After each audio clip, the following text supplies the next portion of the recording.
Hi, my name is Talia. Welcome to Talia Nerds Out. It is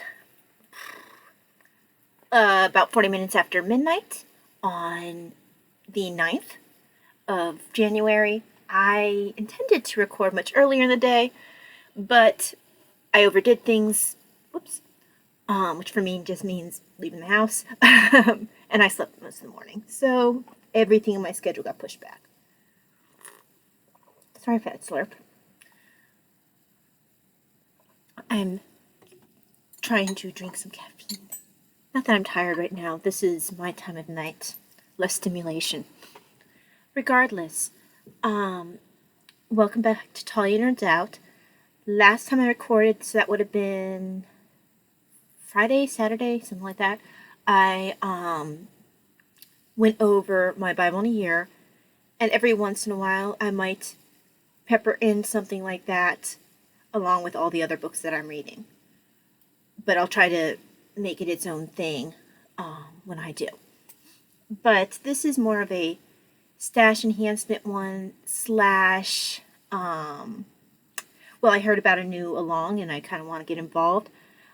I was going to get involved with the Clue one, but honestly, I can't bring myself to keep track of the clues. So I just haven't taken part. I honestly forgot about it until I heard about this along. This along is a lot more, it's a lot looser. It's a lot less intense reading. So I think I'll probably enjoy this one more. And by this one, I mean the Historathon. And it is, I just have to look at my notes. I heard about it from, okay, so it was Bouquins, I'm not sure how that's pronounced, Bouquins, and books. I need to make sure she's down here too. It was her booktube where I heard about this readathon, Historathon. Like I said, this is right up my alley. It is a all-year readathon, and it was originally, if I remember correctly, put out by Ravenna Treads. No, wait. I think it's Ravenna Treads. I know that there's a couple other history booktubers that I follow. And I know that at least one of them is on there. The History Shelf is.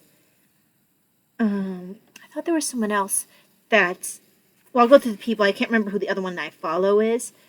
I think it's Vin from Ravenna Treads. So it's Bouquins, and books. Vin from Ravenna Treads, Peg from the History Shelf, John from Nicholas of Autrecourt, Mark, and it says at Book Time with Elvis at Bill Rettenberg, so I guess those are two different people. Mariana from Mariana's books, Fred from Read by Fred, Books, Songs, and Other Magic, and then Erica from Passage of Time, who is Passage of Time 561. So it's quite a large amount of people who are co-hosting this, and they break it into quarters. So January from March is prehistory to 500 AD, and she was mentioning anything you can consider history, like a history of art, history of social history, military history, whatever falls into the different time periods. So this first quarter, January through March, is prehistory to 500 AD. Then quarter 2 is April through June, 500 to 1500. And that's right in my time period that I usually read. Then there's quarter 3, which is July through September, 1500 to 1820, another time period that I read pretty heavily. And then quarter 4, October through December, 1820 to whatever you consider present history. Or recent history. So I kind of like the format. I like that it's a year-long readathon. I like that we're going to be covering different swaths of time. I know that I've been wanting to read some of the books I've gotten on ancient Rome. I'm going to finish the one I've got going right now on the Hittites, but that's supposed to go pretty fast. The one I'm reading on the Hittites is, let me go to the cover page so I can show you. I picked this up a long time ago. So Hittites Captivating Guide to the Ancient Anatolian People Who Established the Hittite Empire in Ancient Mesopotamia. And this is a series called Captivating History, and they do just little quick books on ancient history. They have ancient, Jews. I want to say that's one of them. I think they have ancient Turks. I can't remember all the different ones they have because this is the only one I own. All right. Now, the one I really want to get to reading is, well, first of all, I got several ancient Roman books. I'm just trying to find the one that I wanted. There you go. So this is one I've been wanting to read for a while. So it's called Domina by Guy de la Biddier, I don't know. I mangled that. Domina, the Women Who Made Imperial Rome. I have been wanting to read this for a while. I think I mentioned it in the last booktube where I was talking about my Bible in a year, because I kind of got off on a tangent about the history that was going on at the same time period, and I got very, very distracted, as is wont to happen for me.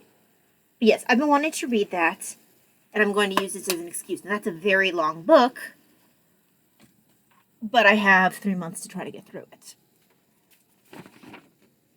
I'm also going to continue reading Jesus, the Way, the Truth, and the Life. This is actually very much covers the history of Jewish culture, Jewish religion. I find that I am learning quite a lot about what the Jews during the time period of Jesus were like, what their beliefs were, what their lifestyle was like.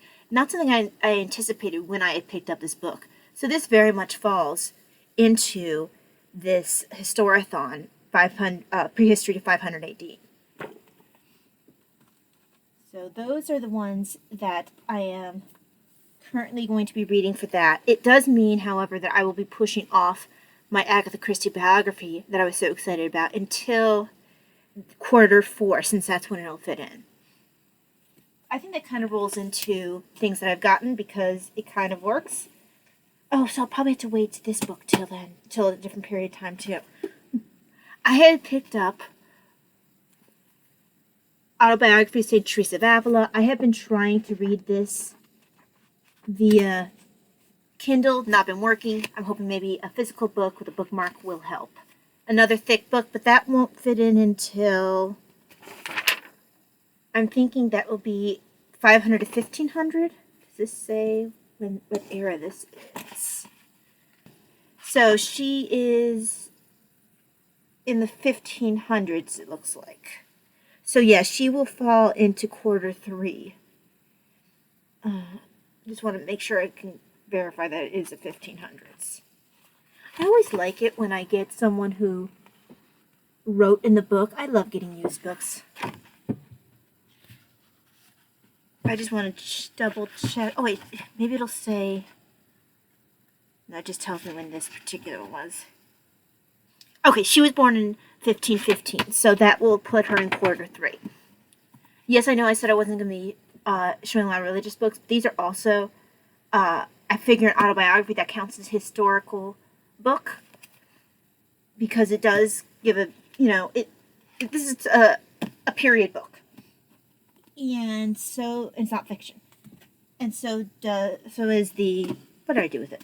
The one that I showed you, Jesus, the Way, the Truth, and Life, also fits in my Historathon that I was talking about. Okay, so back to the things that I've gotten. I'm going to go again into the nonfiction because it still fits in with the Historathon. I went ahead and got Agatha Christie's autobiography, so I will have to wait until Q4 for this, just like for the biography. I would prefer to have gotten this in a hardcover, but this was the reasonable price on thrift books, and I prefer to get the reasonable priced.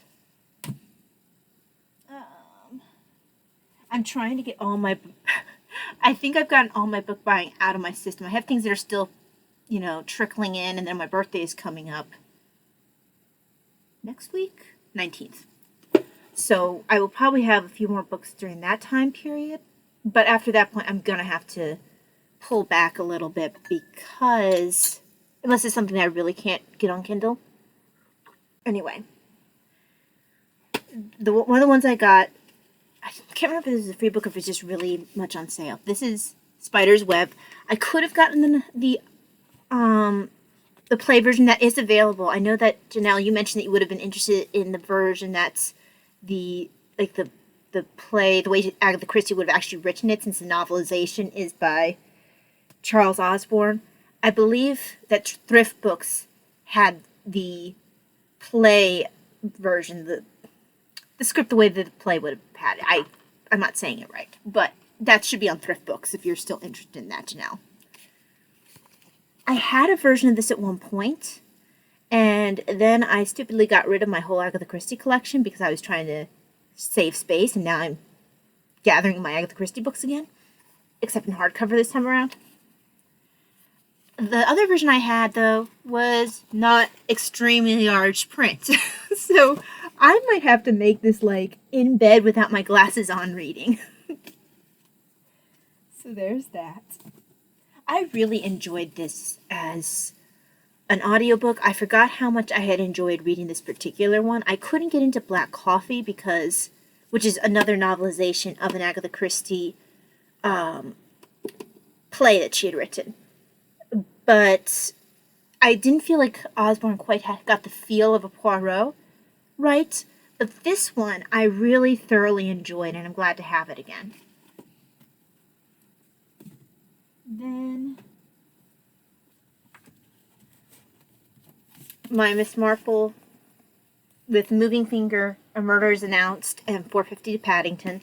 I've been trying to get the collections with the thought process of when I go to doctor's appointments and such, I don't have to bring my Kindle. I can just bring a book with multiple novels in it, with the extremely optimistic idea that I will get through more than one book.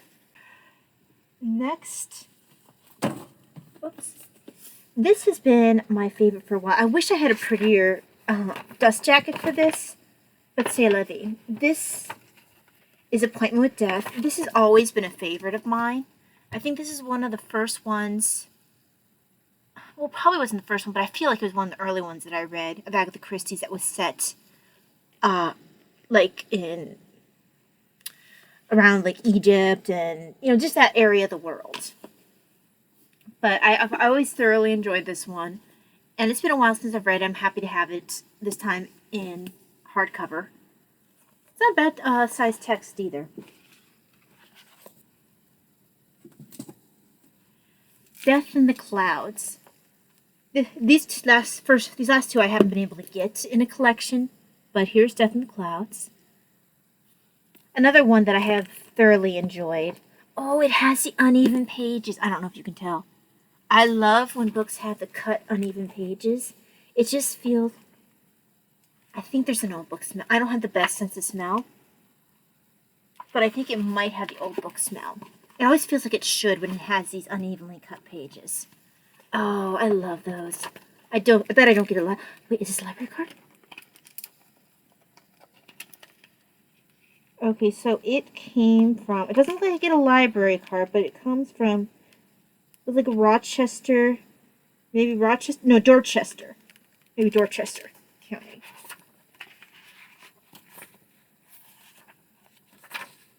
But it doesn't look like you get a library card. Not this time. It's been a while since I've gotten one. I think I'll fall over if I end up getting one. Okay, there we go.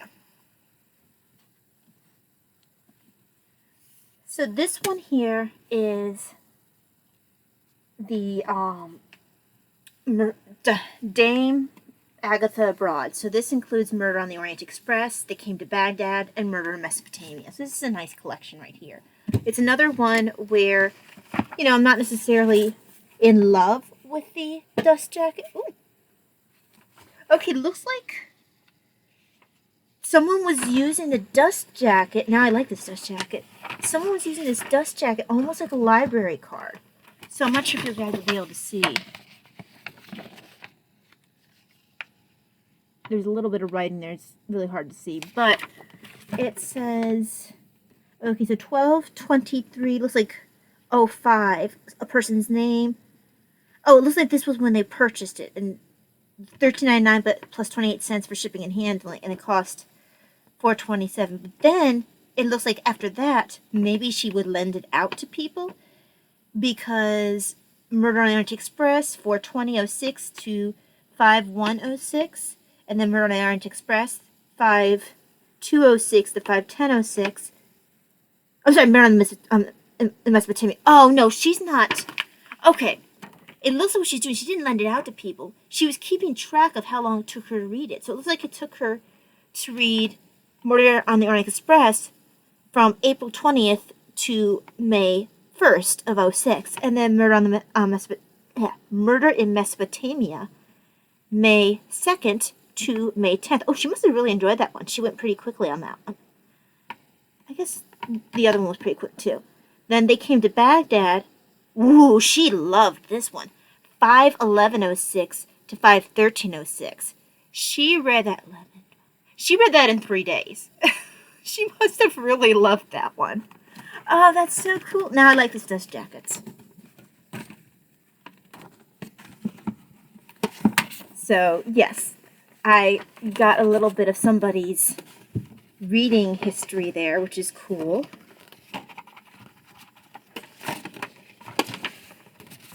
There we go. So, yes, this is the Dame Agatha Broad collection. And I'm probably going to have to move my nonfiction Agatha Christie down into the shelf below, since my fiction Agatha Christie is taking up so much room. Okay. This collection is Murder in the Manor.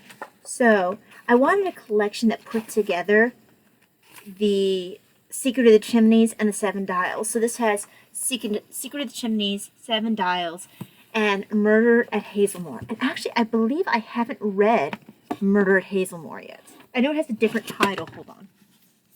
Let us check the book that knows all. Agatha Christie. It's not a Poirot, that's right. It's a Siddipore? Yeah, it's Siddipore mystery. That's what I thought. So I haven't read this one yet.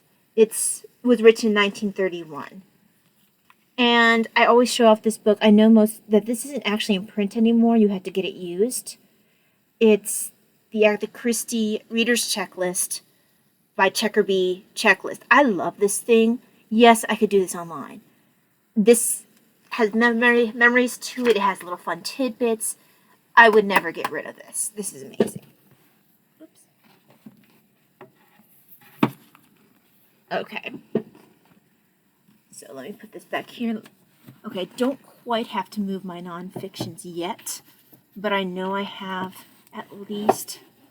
I had a free book available from Thrift Books, so I used it to get. I think it's.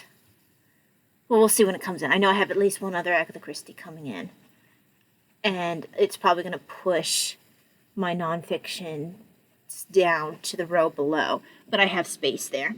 The row below, it has some books that are going to stay on my desk, but some of them are just on my to read in the future list, so that'll be a revolving door of books there. So those are the books that I have picked up. Yeah, there's nothing else in here. Oh, I do need to I might already have to move one of these books down because I don't think there's room for this down. There we go. There isn't room for my Agatha Christie autobiography there, so sorry for the noise behind you. I will do that afterwards. Oh yeah, because I didn't have space for Spider's Web either. There we go. Now there's space for Spider's Web and for whatever else is to come after. There we go. Alright, so it's nice to have my Agatha Christie collection filling out. I have a few more books that are coming in. Not all of them are Agatha Christie's. I know that Vinod, I think it was Vinod. I will probably be getting, I know I have coming in the Shannara series in physical form, so I'll be able to show that too if you are not familiar with Terry Brooks. It's an omnibus of the first 4 books. Let's see, it's the sort of Shannara. Then you have the Elfstones, and Wishsong, I think. We will see it when it comes in, and I'll show it to you. But I know that you like seeing the fantasy books, and I haven't had quite as many of those lately to show. Oh, I have been reading. Now this is one of my guilty reads. Is I do read the Star Wars books. I read the usually it's Star Wars that I read. That's my guilty stuff. That's how I ended up running into the Timothy Zahn as an author, and he's one of my favorite sci-fi authors. And I believe I showed when I got his Quadrail series fairly recently. But I am currently reading, and if I would just sit down and read it, I can make it through it really quickly because it's not like it's a hard book to read. It's one of Zahn's Star Wars books. I'm trying to read his Star Wars books, not in the order that they are written, but in the order that they are set. He's been given a lot of credit for being the one to revitalize the original extended universe for Star Wars. Okay, so it's Allegiance, and what's nice about this one, this is something that Zahn's actually known to be really good about. I consider almost, yes, he writes sci-fi, but I consider him a true sci-fi fantasy because his isn't quite as that, I feel like sometimes sci-fi can feel a bit cold and clinical, very much focused on the science end of things. One of Zahn's gifts is not just, yes, he does the science end of things, but he does the world building that you see a lot more in fantasy, and he also does a very character-focused storyline. And this particular book, I had to pull the cover over here. What he does is he does something where he takes characters that are stormtroopers who were guys who gotten in when the Empire chased pirates away from their area, from their colonies. And so when they joined up, they were like, yeah, this is great. We're joining up. These guys are protecting people who need it. This is awesome. And then when, spoiler alert, Alderaan gets blown up by the Empire in, the movies, when they reference that in the book, these guys are shocked, like, whoa, what happened to the Empire that we joined? What's going on here? And it almost makes me think of, what it might have been like for the everyman who might have been in the German army and then Nazism happened. You're in an institution, you think that you're doing what's right. You're thinking that you're promoting, justice and taking care of people who need you. And, you think that you're representing the good and you're proud of your uniform. And then you find out, oh my gosh, we're actually the bad guys. And that's what Allegiance covers, is really, yes, you have some of your other characters that are very much of a part of it, the ones that are the main characters in the original Star Wars movies. But these guys have a very huge part, and Zahn, as Zahn always does, creates some of the most excellent characters in the Star Wars universe. His Mara Jade did a lot to change the look of the Star Wars universe, and she does show up in here as well. So if you are a Star Wars fan, or even if you don't normally read Star Wars books, but you know just enough to kind of get by, I do recommend it because I like the concept of looking at having the worldview change, having the worldview shattered, like, wow, we aren't, this institution's not any good anymore. This is not what I signed up for. So yeah, that is in my guilty reads. But yeah, I think that's about it. I hope to get quite a bit read during the Historathon, while still, enjoying some of my nonfiction books. I guess that's about it for me. I know that I'm starting to ramble a little bit. I actually didn't take quite as much time as I thought. It's only 1 a.m. and I started at 12:40, so that's pretty fast for me. I can't really think of anything else to say. Something will probably occur to me after I get off, but I think that might be about it for me. I should probably head to bed. Maybe I will. Well, not. I won't be reading Teresa of Avila because that's not till Q3. But I will. I might take. Maybe I'll take the Hittites or one of these other books to bed with me so I can get to reading them. But yeah, have a very blessed day. I will see you when I see you. God bless. Bye.